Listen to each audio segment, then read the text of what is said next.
Hi everyone and welcome. I just wanted to give you a quick overview for the Module 4 assignments protecting the rights of human subjects, and I just wanted to go into a little history of it to give you a background about how to complete your assignments, if that makes sense.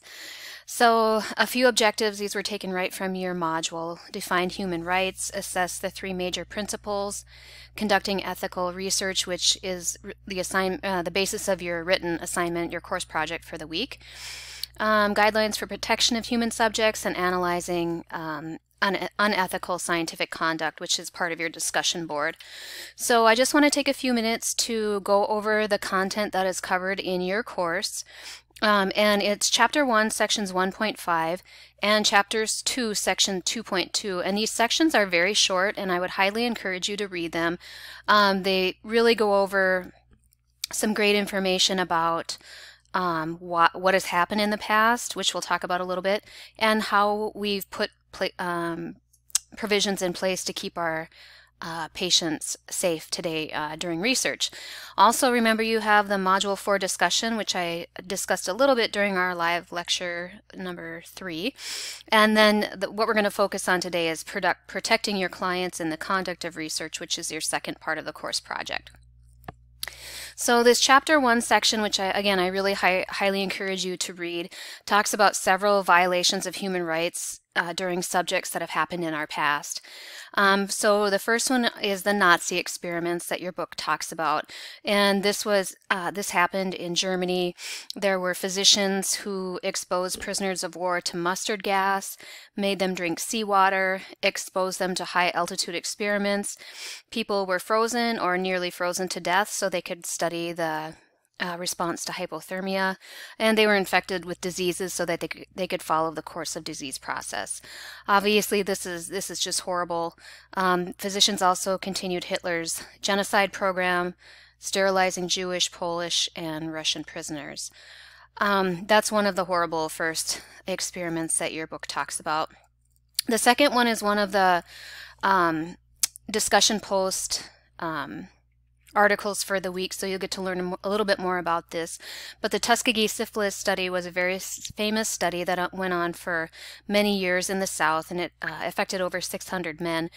And what they did was intentionally infected men with syphilis and did not treat them, even though penicillin was available for treatment. So they did not obtain informed consent. Many of the subjects did not even know they were in a study.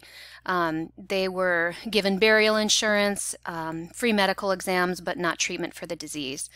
The CDC actually okayed this study at some point to continue before it finally was stopped. I think it was around 1972. I can't remember exactly. Yeah, 1972.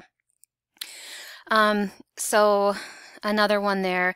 The Jewish Chronic Disease Hospital Study is the other article that you're going to look at in the discussion board for this week, and that involved the injection of cancer cells into patients that were hospitalized in New York City. And the purpose of the study was apparently to determine how the body reacts to cancer cells that were injected. They said they obtained consent, but it wasn't documented. They said they had oral consent.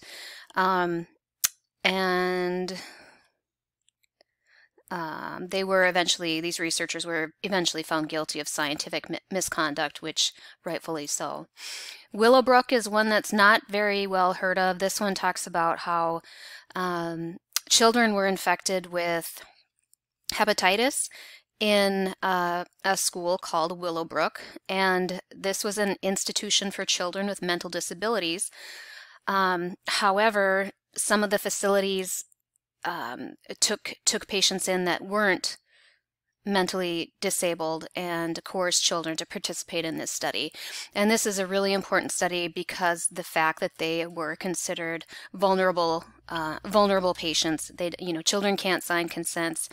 They shouldn't be in studies without consents of somebody. So that's really an important one. And then the last one is a red wine researcher.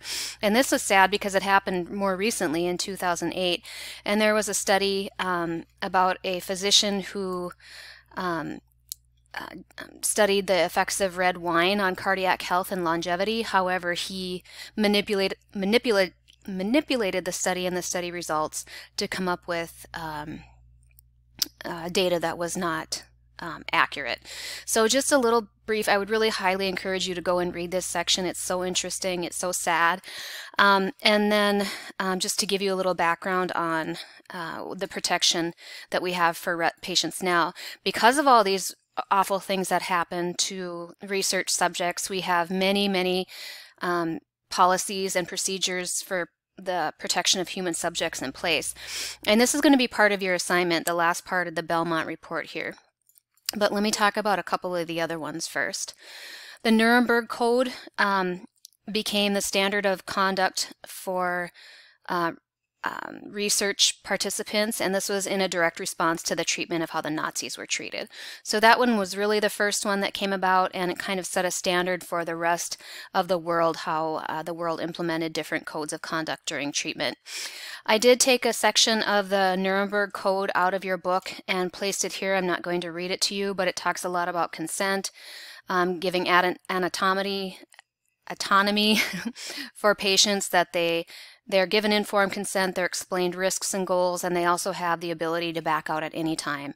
And those are things we have in place for subjects now. Informed consent is another topic for protection of human subjects, and many of you have probably signed a consent, or as a nurse, some of you, if you are nurses, you've probably signed as a witness to informed consent. And this is in place just because this is a protection for our participants. It's an ethical practice requiring researchers to obtain voluntary participation by subjects after they've been informed of risks and benefits. Institutional Review Board is another one. This is a protection of human subjects at the organizational level. Rasmussen College has an institutional review board. I went through an institutional review board when I did my project last fall for my DNP project. Most large organizations have them, although the nursing home I did my project in did not. I still had to go through IRB through the college to protect those subjects. Organizations that don't have institutional review board do not hold that do not hold researchers accountable for upholding ethical standards. They are not eligible for federal funds to conduct research. In addition, conducting research without IRB approval is illegal. IRB, however, does not review research involving animals, food, and drug testing and other kinds of research. They only do human subjects. And I can tell you from my perspective, last fall, my IRB application was about 24 pages, and I had to go through every single thing, how the nursing home residents were going to be protected. And I really kind of felt good about that because there was no way that any type of ethical behavior would get past that IRB committee, and that's how it should be. And so this is why these are in place today, the IRB, the informed consent, the Nuremberg Code, the Belmont report. Let's talk about that. This one talks about, this is in your written assignment for the week now. The Belmont report is a report outlining 3 major principles: respect for persons, beneficence, and justice. And I know that we've talked about this in the past, or you've heard about it in past courses. Respect means that patients have the autonomy to make decisions, and they have the autonomy to withdraw from research at any time. And those with diminished autonomy or vulnerable patients are protected, like those in the Willowbrook studies, those pediatric patients. None of these studies we've talked about had vulnerable populations protected. Prisoners are another one. Pregnant women, mentally incapacitated, strokes, not all strokes, but if they're traumatic brain injuries, etc. Beneficence, do no harm, and then justice, all subjects in the study will be treated fairly. So for the nursing perspective, nurses as patient advocates, we should be meeting, we should be certain that subjects, if you're involved in any type of research, we make sure our subjects receive treatment and it meets the standards of care, and that they truly freely participate. There's no coercion or talking into something that they may not want to do or don't fully understand. Nurses should also follow HIPAA guidelines, and if a subject wants to withdraw from a study, they have a right to do that at any time, and nurses can assist that by contacting the researcher. I can't talk today. In addition, if there's unethical behaviors identified, we could reach out to the IRB. And when I did my IRB report, I did have to disclose to the facility that if they recognized any type of unethical treatment, that facility was to reach out to my IRB at any time.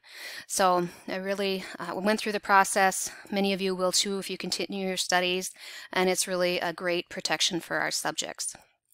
So as far as the course project assignment, I'm going to pull up the course here in a second.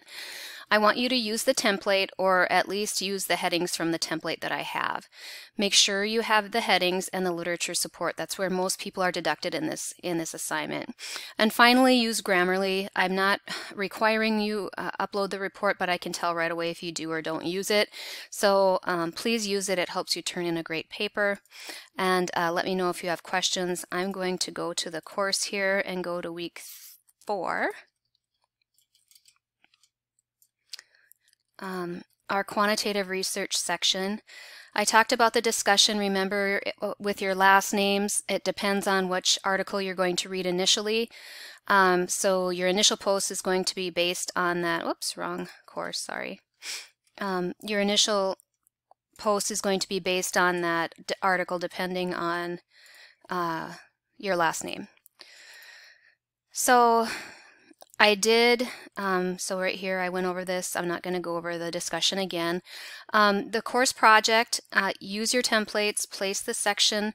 So what you're going to do is place the section that you write for this project into your project from Module 2, and it's going to just continue as a rolling project until the end. Make sure to use Grammarly. I'll pull up the template here. Now I just put a template quick together because I want to make sure you have the headings, because these headings are what is in the rubric. So when you talk about principle of respect for persons, it asks what your, I can't remember what it says, but it asks something about, what are your thoughts? Let's see. Discuss what the principle of respect of persons means to you. So that is kind of a reflection question, but please, as always in professional writing, avoid first person. Then the second part of that question is how you're going to carry it out. This is where you have to have the literature support from the Belmont Report or the Nuremberg Code. And I've posted both of those, or if you have some other resources that talk about respect or beneficence or justice in the protection of research subjects, you can use those as well. Just make sure that this section has literature support. And it's okay if you don't, I mean, we're not implementing this, so just it's theoretical. How would you ensure respect would be carried out in specifically for the patient population that you chose? Same thing here, principle of beneficence, a paragraph minimum, avoid first person, and then this next paragraph is how you're going to carry it out. So make sure to add literature support there with one of those 2 documents or something else. And then the same thing with the justice. I did say just remove all these red words, place this section then in your course project from Module 2, submit it to Grammarly, and then submit it to the Dropbox. So I hope this helps you guys. It's a super interesting, probably my favorite module, just because it's so sad of what people had to go through to lead to the protections that we have today. But we do have great protection for human subjects today. I'm not saying that there aren't still some unethical things that go on in research. I'm sure there are, but it's a lot more difficult than it was in the past. So as always, reach out to me if you have questions. My email is right here, or you have my course number in the course. And have a great week and a great weekend.